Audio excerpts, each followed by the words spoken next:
Welcome to Penrose Learning, where we make understanding easy.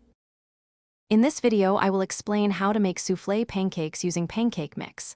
First, gather your ingredients: pancake mix, eggs, milk, and a touch of sugar. Carefully separate the egg whites from the yolks.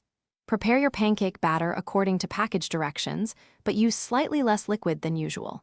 Then, combine the egg yolks with the prepared pancake batter, adding 1 tablespoon of milk and 1 teaspoon of sugar for extra richness. Now, let's create the meringue. In a very clean bowl, whip the egg whites on medium-high speed until soft peaks form.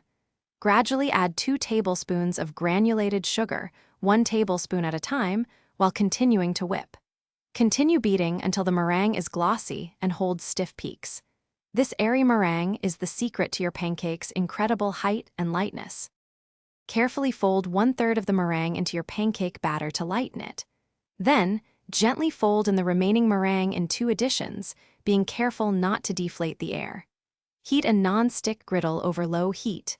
Spoon generous dollops of batter onto the griddle, cover, and cook for about 5 minutes per side until golden brown and puffed. Your beautiful soufflé pancakes are ready. Serve them immediately to enjoy their incredible fluffiness and warmth. Garnish with your favorite toppings, such as fresh berries, a generous drizzle of maple syrup, or a dusting of powdered sugar. These light and airy pancakes are a delightful treat, perfect for a special breakfast or brunch. Enjoy every delicious bite. Thanks for watching. If this was helpful, leave a like and consider subscribing. See you next time.